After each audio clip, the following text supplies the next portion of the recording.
Estamos ao vivo. E aí, povo, tudo bem? Tava lendo, eu fiz uma leitura extensa do livro de João. Deixa eu aumentar um pouquinho aqui. Aí, foi muito.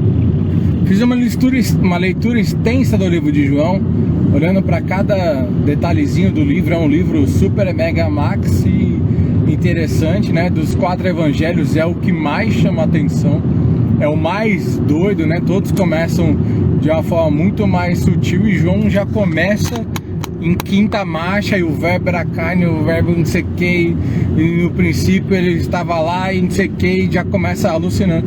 E o livro de João, todo mundo fala, né, que uma das primeiras coisas que você precisa ler na Bíblia é o livro de João. Não à toa, porque é um livro muito legal e tem uma passagem muito curiosa do livro de João, onde tá rolando uma coisa muito estranha. Se a gente vai olhar nas entrelinhas, tá rolando uma treta, tá rolando uma situação, tá rolando um climão, alguma coisa estranha está acontecendo, a ponto de um discípulo chegar para Jesus e falar: vem cá, se o cara ficar pisando na bola o tempo inteiro pedindo desculpa, pedindo perdão, eu sou obrigado a perdoar? E aí nesse texto tem várias coisas super interessantes e eu queria falar um pouquinho de algumas delas. Primeiro, que vale muito a pena a gente saber de uma informação prévia a respeito da equipe de Jesus, que a gente às vezes não tem noção do que está acontecendo e a gente pode não perceber, não conseguir captar tudo que está rolando por falta de um pouquinho de informação, né? E tem duas informações que são muito importantes. Primeira informação: os discípulos de Jesus eram quase todos adolescentes, por volta de 14, 15, 16 anos, com exceção de Pedro. Como é que a gente sabe disso? Quando vai pagar o imposto, que é pago só na idade de serviço militar, ou seja, acima de 20 anos, Jesus manda pagar o imposto dele e o de Pedro, e ninguém mais pagou o imposto. Então nisso a gente já sabe, e todos eles estavam abaixo de 20 anos. Como é que a gente chuta mais ou menos de 14 a 16? A gente faz as contas de que o Evangelho de João foi escrito, que João morreu 70 anos depois daquela época, e João morreu com 84 anos aproximadamente. Então, né, se tirar 70 anos de 84, vai dar por volta de 14, 15. Então a primeira informação é: os discípulos eram muito novinhos, eram teens, né? Então já dá pra gente saber, quem já passou por essa fase sabe que nessa idade a gente é um pouco impulsivo, né? E as nossas impressões às vezes são um pouco rasas se comparadas à impressão que a gente tem das coisas 10 anos depois. Então, primeira informação. Segunda informação: a equipe de Jesus, os discípulos de Jesus, era um time muito misto e muito doido, né? Então tinha cobrador de imposto, tinha Judas, que era um contador, tinha gente de extrema esquerda e gente de extrema direita, né? O apóstolo João, que é o apóstolo do amor, em um dado momento ele vai para uma cidade e a galera rejeita Jesus e fala: meu, vamos orar para descer fogo e matar todo mundo nessa cidade. Então ele é o discípulo do amor mais pra frente. Nessa época ele era muito adolescentezinho e ele não tinha ainda essa pegada. Um outro discípulo de Jesus queria matar os soldados romanos para fazer uma revolução e libertar o povo. Então com isso a gente já dá para saber ali, né? Outra passagem interessante, tem a passagem que eles ficam discutindo quem é o maior. Isso é uma coisa muito boba, né? Se for para uma roda de pessoas de 25, 30 anos e eles começam a discutir quem é o maior, vai soar muito bobo, né? Mas numa roda de 14, 15 anos já soa um pouco mais natural. Então era uma equipe muito mista, muito doida. E aí nessa parte de João chega nesse ápice de conflito, e aí um dos discípulos chega para Jesus e fala: meu, se o meu irmão pecar contra mim, quantas vezes eu tenho perdoado? Tipo assim, ó, tá rolando uma treta aqui, eu já tô cansado de perdoar e eu quero que você me dê autorização para eu partir pro próximo nível. E aí Jesus fala dos 70 vezes 7. E aí os discípulos respondem, né, com aumenta a nossa fé.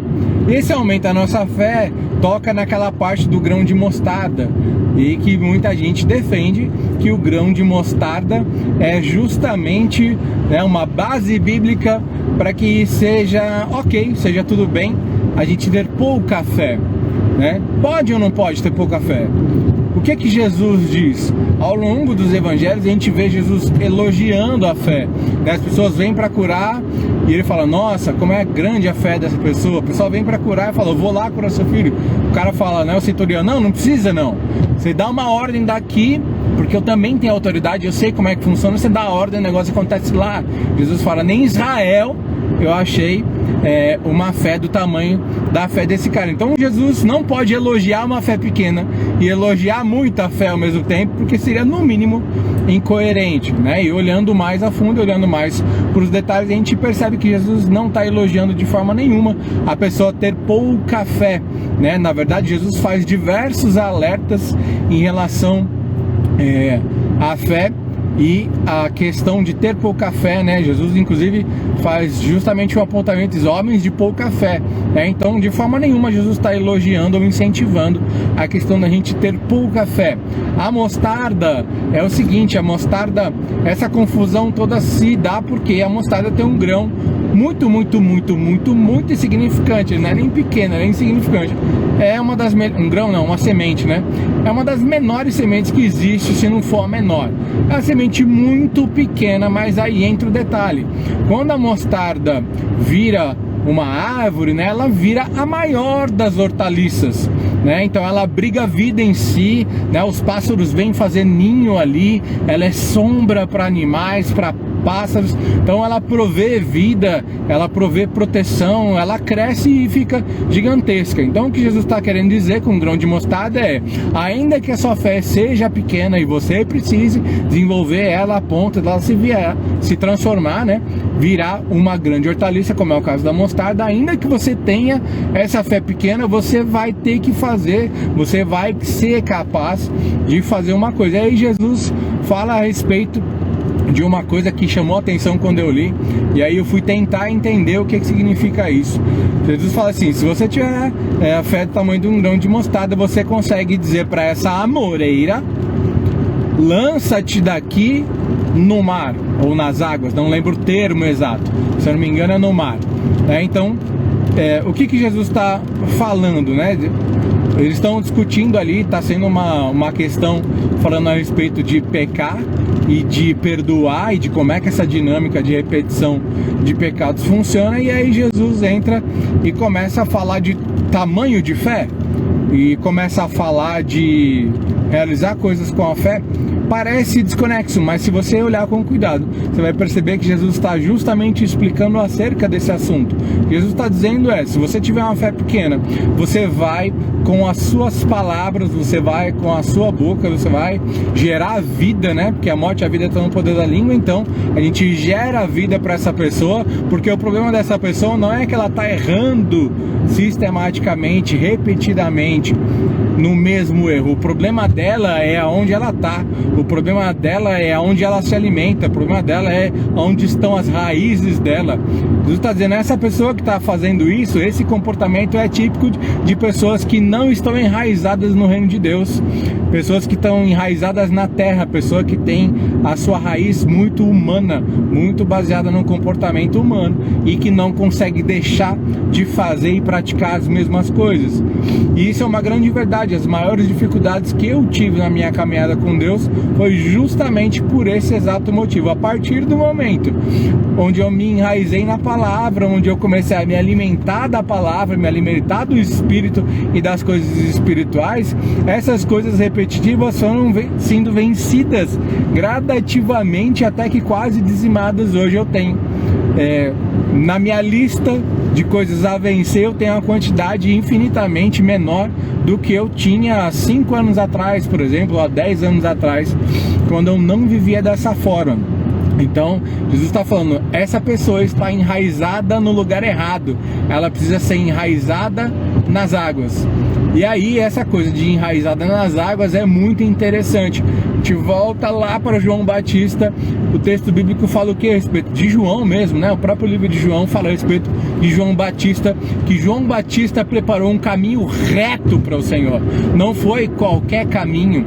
João Batista, ele é o prefácio, ele é o cara que anuncia Cristo, ele é o pré-Cristo, o último profeta, um dos mais privilegiados, possivelmente o mais privilegiado, porque foi o único profeta que falou do Messias e tocou o Messias, e viu o Messias, e ouviu a voz do Messias, e batizou o Messias, e conviveu em paralelo com o Messias, ao mesmo tempo que o Messias. A diferença de idade de João Batista e Jesus era de 6 meses, que é quase nada, né? Então, o batismo que João Batista faz é um batismo de caminho reto, é um batismo de arrependimento, e o batismo ele é realizado onde? Nas águas. Então a água fica caracterizada por esse texto como algo relacionado ao arrependimento. Então o que Jesus está dizendo é, você tem que dizer para essa água, você tem que orientar, você tem que gerar vida, você tem que profetizar para essa árvore que é um símbolo de pessoa, tem que profetizar, você tem que orientar ela para que ela se lance. Não é você que vai lançar a árvore, é a árvore que vai, como se fosse levantar uma raiz, né? Como se fosse uma roupa, como se fosse um vestido de mulher, levantar as raízes e sair desse enraizamento humano, vamos chamar assim, e se lançar nessas águas, que são águas de quê? De arrependimento. E arrependimento é o quê? O arrependimento é a mudança de mentalidade. O arrependimento, que é essa palavra metanoia do grego, que todo mundo fala, ele significa você mudar a sua mente, ele não significa você mudar o seu comportamento. Ah, então não é importante mudar o comportamento? É mega importante mudar o comportamento, mas para que você mude o seu comportamento, você precisa mudar o seu pensamento primeiro. É muito difícil você conseguir, de forma permanente, mudar um comportamento sem mudar o seu pensamento. Essa metanoia, essa mudança de mente, essa mudança de pensamento, é justamente você concordar com Deus, você entender o que Deus pensa a respeito de um assunto, você saber por que Deus pensa assim, o Espírito Santo te convencer de que Deus está certo a respeito daquele assunto, e a partir do momento que você entendeu que Deus está certo a respeito daquele assunto, você entende que você está errado daquele assunto, e o Espírito Santo manifesta graça para quem concorda com ele e começa a agir de acordo com o que acabou de mudar dentro da sua mente, né? A prova de que a gente recebe de Jesus, e a partir de Jesus uma capacidade para fazer isso, é que Jesus define a importância disso, né? Enquanto a lei diz que você não pode adulterar, Jesus fala você não pode nem olhar. Então, enquanto a lei diz, olha, a sua atitude não pode ser assim, Jesus está dizendo, olha, o seu pensamento também não pode ser assim. Então, Jesus está dizendo, se você olhar para uma mulher e desejar, ou seja, o seu pensamento já foi lá e fez em pensamento, já era, você já está comprometido.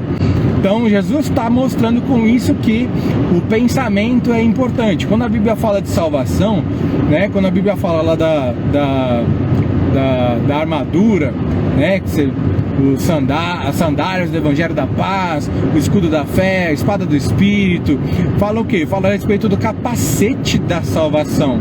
Então o capacete fala de proteção da cabeça, proteção da mente, proteção do pensamento. Então, voltando lá em João, quando está se falando a respeito de perdoar, Jesus está dizendo, olha, o problema não é que você tem que perdoar a pessoa.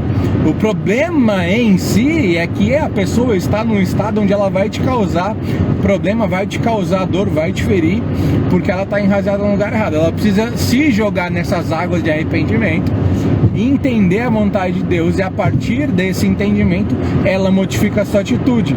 Então Jesus inverte, né? Ele recebe a reclamação de, olha, o comportamento dessa pessoa está sendo um problema, e Jesus explica, fala, olha, o comportamento dela não é o problema é onde ela está enraizada, do que ela se alimenta, porque a raiz, ela traz o alimento para a árvore. Então Jesus está mostrando que essa pessoa não está sendo alimentada, não tem ninguém dizendo para ela né? Outra questão, não tem ninguém dizendo para ela, olha, você precisa se jogar nas águas do arrependimento. Eu profetizo que você vai se jogar nas águas do arrependimento. Eu profetizo que você vai se enraizar e se alimentar da coisa certa.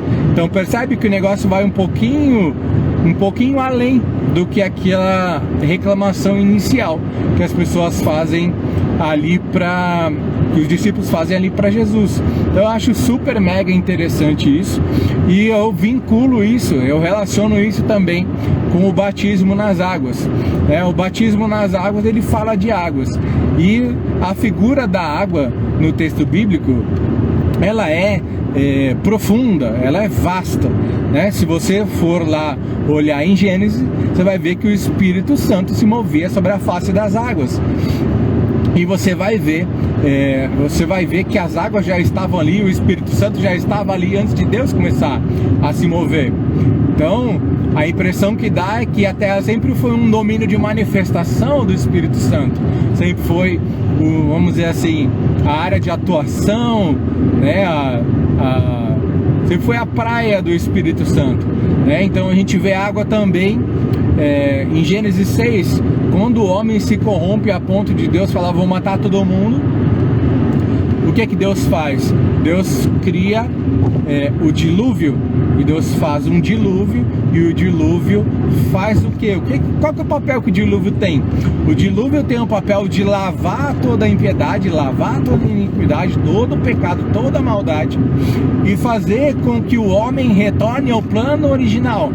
Qual que é o plano original? Deus criou um homem, criou uma mulher, criou uma família, colocou eles no jardim e falou, encham a terra, se multipliquem e andem debaixo daquilo que eu estou falando. Andem debaixo do meu governo. Eu quero governar vocês, porque fora do meu governo só tem morte e destruição. Então o que acontece é que a água está aí de novo em Gênesis 6. Então quando Adão peca lá no Éden, o que acontece? Quando Deus chega para falar com Adão, Deus não perguntou o que você fez. Vai lá no texto bíblico que você vai ver que Deus pergunta para ele, onde é que você está? Onde é que você foi parar? O que que isso significa? Deus está dizendo, Adão, você saiu debaixo do meu governo e foi para um lugar que não está debaixo do meu governo. Para onde é que você foi, cara? Onde é que você foi parar? Então, Adão se insurge, Adão sai debaixo dessa realidade do reino, e ele muda o pensamento dele se torna independente. Deus fala, ó, é assim, assado. E Adão é convencido de que não é bem assim. Então Adão, convencido aonde? Na metanoia, mudou a sua mente, se distanciando de Deus. Ele foi convencido, ele se rebela, ele insurge, sai desse ambiente, e ele sai desse ambiente de águas. Quando o dilúvio vem e cobre tudo com águas de novo, restaura tudo de novo. Quando João Batista vem, João Batista faz o quê? Para preparar um caminho reto para o Senhor, um caminho de arrependimento, o batismo nas águas, que é um símbolo profético exatamente da mesma coisa. Ou seja, é o homem que se insurgiu, se rebelou, voltando para debaixo do governo das águas. Existem tantas passagens falando de água, né? Tem aquela do rio de Deus, que a pessoa tá lá com o pé, depois a água até o joelho, depois a água até os lombos, depois a água nos ombros. Isso fala o quê?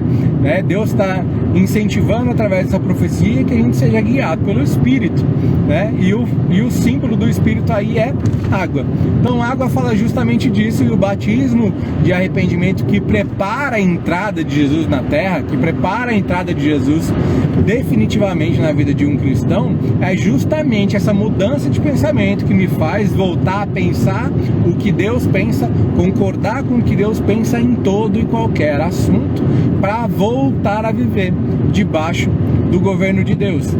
Então são várias coisas muito conexas a respeito de água, né? Você vê, enquanto o ministério da lei e dos profetas, que foi até João Batista, aconteceu, enquanto era a época desse ministério, a gente tinha sempre presença de água. Sempre vai ter água, desde o corpo humano sendo feito de água e assim por diante, sempre vai ter água. o que acontece? O povo fica cruzando o rio, cruza o mar, cruza o Rio Jordão e assim por diante. Então, quando Jesus chega, olha isso, quando Jesus chega e começa a fazer o seu ministério, Jesus vai para o mar da Galileia e fica, você vai ver, segue lá, ali em Israel, ela vai te mostrar que, historicamente e biblicamente falando, tudo que Jesus fez gira muito em torno do mar da Galileia, e Galileia significa aliança. O mar da Galileia é uma quantidade de águas infinitamente superior, infinitamente é exagero, né? Vocês entenderam? É uma quantidade de águas muito maior que a do Rio Jordão. Se eu não me engano, são 10 rios que banham o mar da Galileia, e Jesus está profetizando em volta do mar da Galileia. Ou seja, Jesus está falando, voltem para a aliança e voltem a se mover debaixo das águas, se mover pelo meu Espírito Santo. E cara, Jesus passa saliva, que tem o que? Água, basicamente água, e cura o olho do cara, né? Então tem várias coisas muito interessantes falando a respeito de água na Bíblia. E nossa, eu queria fazer um vídeo só para falar a respeito de água e a respeito do batismo. Quer ver outra? Mulher samaritana. Quando Jesus vai bater um papo com a mulher samaritana, também está em João, um livro maravilhoso. Jesus vai e fala para a mulher samaritana assim, ó, se eu fosse você, tô parafraseando, tá? Se eu fosse você, eu trocava de água. Falando em água, se eu fosse você, eu trocava de água. Jesus chega para ela, começa a conversar, ela já se assusta porque um judeu não conversa com o samaritano. Por quê? O samaritano é uma mistura de várias raças, é um judeu não puro, vamos chamar assim, né? O judeu tinha essa coisa de ser judeu puro ou não e tal, e o samaritano era bem misturado. Historicamente falando, é um povo que se misturou com outros povos, e o judeu tinha uma repulsa, eles queriam distância, e a mulher já se assusta porque Jesus estava falando com ela. Era tão avesso, era tão fora da caixinha, um homem falar com uma mulher, a mulher ser samaritana, que Jesus dá um perdido nos discípulos. Eles falam, vai lá fazer não sei o que na cidade lá, e ele fica sozinho para conversar com a mulher, também porque essa mulher estava evitando contato social com várias outras pessoas. Ele chega para ela, pede água, e aí ele entra no papo, ele entra no assunto, fala, olha, se você bebesse da água que eu tenho, você nunca mais teria sede. Jesus está falando o quê? É a mesma coisa da árvore lá. Se você se lançasse nas águas, Jesus está sendo a voz falando para ela. Jesus está sendo a voz falando para ela. O que o Jesus estava falando para os discípulos fazer, Jesus já fazia e estava falando para essa mulher exatamente a mesma coisa. Ó, se você se desenraizasse daí e se jogasse nas águas do arrependimento, você nunca mais teria sede. Então Jesus está falando para ela, olha, você tem que mudar de água. Você tem que mudar de água. Ela fala, então a sua água é melhor do que a água de Jacó. Olha a água que ela estava bebendo. Estava bebendo a água de Jacó. Jacó não, apesar de Jacó não significar usurpador, vai significar alguma coisa em torno de insistente, né? Nem se compara com o ministério de Jacó. Então ela estava bebendo. Se você for olhar o significado do nome da cidade, do nome do poço, Jacó e toda a sua história, você vai ver ali que Jesus está propondo ela sair dessas águas para ir justamente para as águas de arrependimento. Por quê? Por quê? Porque aquela mulher, ela tinha uma sede. Quando Jesus chega, ele fala para a mulher samaritana a respeito da situação familiar dela, que ela era separada e não sei o que e tal, que ela já tinha tido 5 maridos e nem o que ela tinha hoje era o marido dela e não sei o que. Quando Jesus faz isso, ela percebe que ele é profeta e ela vai e toca no assunto da vida dela. Ela toca no assunto da vida dela. Ela não pergunta qual o marido que eu devia estar. Ela não pergunta, eu devia estar na igreja tal, eu devia dar o dízimo, eu não devia. Ela não pergunta nenhuma dessas coisas. Ela pergunta o assunto da vida dela, e o assunto da vida dela é: como é que eu faço para adorar do jeito certo? E Jesus fala, você tem que adorar em espírito e em verdade. Então Jesus está dizendo, você sai desse poço de Jacó, você se lança nas águas, você se arrepende, você bebe de mim, e essa sede de adorar que todo mundo tem, você vai ter essa sede suprida só em mim, só na minha água. Você não vai ter essa sede suprida em lugar nenhum. E uma vez que você beber da minha água, nunca mais você vai querer beber de nenhuma outra fonte. Meu Deus, top, né? Top, top, top, top, top. Várias coisas. Jesus cura no poço. Tinha 2 poços em Israel. Um poço foi feito pelos romanos e outro poço foi feito pelos judeus. O texto bíblico diz que o anjo descia para curar uma vez ao ano. Só que nesse poço, as escavações arqueológicas, elas mostram que nesse poço tinha a estátua de vários deuses. E para os romanos, para os não-judeus daquela época, naquele lugar, quem curava eram diversos deuses. Deus da água, Deus disso, Deus daquilo. E aí Jesus, certa vez, quando ele vai curar um cara nesse poço, é engraçado, porque Jesus não manda o cara. Tô passando no pedágio aqui. Tá bom. Então tá bom, né? Jesus, ele chega para o cara, é o cara que tá, se eu não me engano, há 38 anos ali, esperando que alguém desça ele nas águas. Como aquelas águas não dariam o crédito 100% para Jesus, porque uma parte das pessoas falariam que aquele cara foi curado pelo Deus X, Y ou Z. Então Jesus fala para ele assim, não fala para ele tocar nas águas, porque aquela não era a água correta. Jesus fala, levanta e anda, sem água, sem anjo, sem ninguém te ajudar, levanta e anda, porque não eram as águas corretas. Olha, cara, é tanta coisa que tem só no livro de João, só no Novo Testamento, apontando para águas, que é maravilhoso. Então, o rádio ligou aqui do nada. Então, recapitulando, o perdão 70 vezes 7 não é o problema. O problema é aonde é que a pessoa está enraizada e o que a alimenta. Fé pequena não pode coisa nenhuma. A palavra no hebraico, aliás, desculpa, a palavra no hebraico para perdão, ela tem diversos significados, como autoridade, proteção, ciclo contínuo. Então ela é uma coisa que aponta realmente para 70 vezes 7 por dia e olhe lá, tá? Então assim, tem muita coisa interessante no texto bíblico, tem muito detalhe da cultura judaica. Para de ligar. Tem muita coisa do texto hebraico que vai passar a realmente fazer sentido se você conhecer um pouquinho ali da cultura, um pouquinho ali do que está rolando, do que está rolando no hebraico, do que está rolando na cultura, do que está rolando na região, em várias coisas que só fazem sentido assim. Por exemplo, quando o cara chega para Jesus e fala assim, resume tudo aí, Jesus responde, ama a Deus sobre todas as coisas e ao teu próximo como a ti mesmo. Jesus estava sendo desafiado a fazer algo como dois rabinos estavam fazendo. Tinham 2 rabinos principais na época de Jesus. Um deles falou para Jesus assim, para Jesus não, um Deus falou para o outro, vamos resumir a lei e os profetas em uma explicação que dê para fazer num pé só. Ou seja, num pé só você vai aguentar ficar, sei lá, 5 minutos se for muito bom. Então, ou seja, ele está falando, cara, a gente tem que ter um poder de síntese, né? Um poder de resumo das coisas, para dar uma direção a respeito de todo o assunto que envolve o relacionamento com Deus. A gente tem que ter esse poder de síntese muito grande, porque a gente vai ter que resumir em pouquíssimas frases. Esse rabino que é desafiado, ele fala, não, eu não consigo, são 613 leis e mais não sei o que e tal.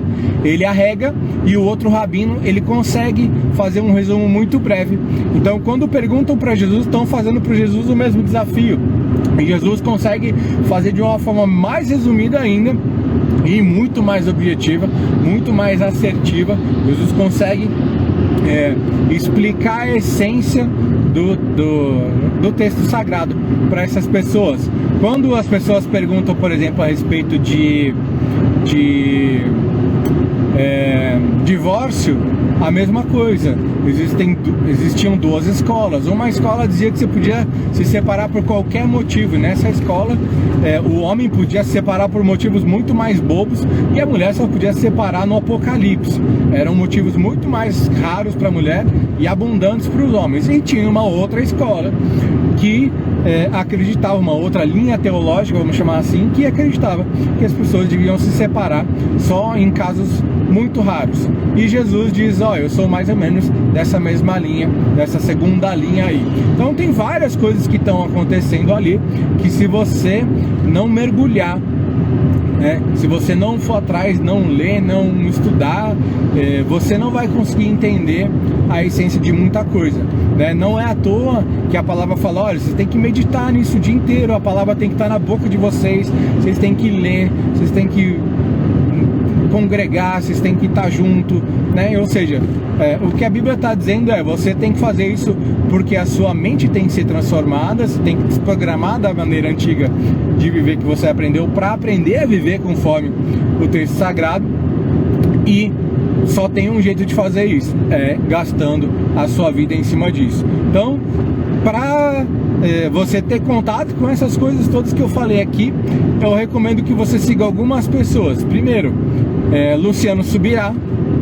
Segundo, Luciano Subirá é um pregador, acho que o maior número de pregação da minha vida que eu ouvi foi desse cara. Eu ouvi mais de 200 tranquilo do Luciano Subirá, né? Eu brinco que a minha base teológica vem quase toda das visões dele, porque é chuva de Bíblia, não tem opinião. E essa coisa que eu mais gosto do Luciano Subirá não tem opinião, é Bíblia, tá aqui a Bíblia, Bíblia. Eu já ouvi pregação do cara de 3 horas e meia, onde o cara falou Bíblia pura, é impressionante, o cara é máquina de Bíblia.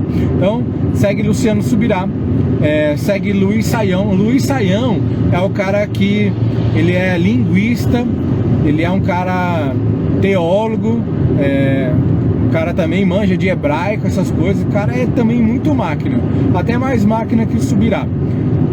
Ele também ajuda demais você a entender algumas das coisas que eu falei aqui, aprendi com ele. Rodrigo Silva, arqueólogo, ele é um arqueólogo adventista, que embora eu não seja fã das teologias dele, mas eu sou muito fã porque ele vai atrás da parte arqueológica. Então eu não me prendo muito à parte teológica daquilo que ele defende, mas a parte arqueológica dele é muito rica, muito interessante. Outra pessoa que vale muito a pena também para enriquecer nesse sentido é a Aline Israel. Ela é uma judia que é guia turística, que trabalha em Israel, e durante a pandemia passou a fazer vídeos e o canal dela explodiu, e ela traz muita coisa que vai explicando isso. Então, além disso, tem a Edmeia Williams, que eu acho muito legal, que tem umas visões muito interessantes a respeito de vários textos bíblicos, e tem um pastor, Gustavo, que vira e mexe eu posto coisa deles aqui no Story. Então, você precisa mergulhar no texto bíblico, né? O texto bíblico é um texto de casamento. Você não namora o texto bíblico, você não fica com o texto bíblico, tem uma experiênciazinha e vai embora para voltar na próxima semana e ter mais uma experiênciazinha rasa e ir embora. O texto bíblico é um texto para você mergulhar, né? Não, você não vai conseguir entender a fundo tudo que Deus quer falar com você se você não mergulhar nisso. Então, mergulha nisso, aproveita os meus vídeos a respeito das parábolas de Jesus, que ajudam demais nisso. Daqui a pouco eu vou terminar os vídeos das parábolas de Jesus e vou voltar a gravar a respeito de João. Vou gravar também a respeito de Jó, que é um livro interessantíssimo. E também estou preparando a parte escrita, um livro a respeito das parábolas de Jesus. Então é isso. Quem quiser falar comigo, manda um inbox aí. A gente está no Facebook, no Instagram, no TikTok e no YouTube, tá bom? Curte, compartilha, comenta, compartilha esse vídeo com alguém para ajudar esse vídeo a chegar para mais pessoas. Então é isso, galera. Tô indo aqui pro aniversário do meu filho, que tá fazendo 11 anos hoje. Tô muito feliz com esse ciclo que se fecha. Peço que vocês orem por ele, pelos meus filhos, para que eles recebam revelação do alto, como todos nós aqui estamos atrás, né, de receber bênção e revelação de Deus, né? Amizade, presença, né, comunhão com Deus é o que eu desejo para para o meu filho João, que está completando 11 hoje. Então é isso, Deus te abençoe.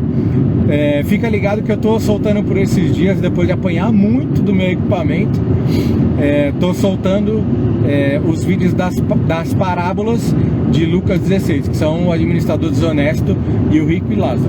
Então é isso, galera, vou ficando por aqui, Deus abençoe, um abraço para todo mundo e até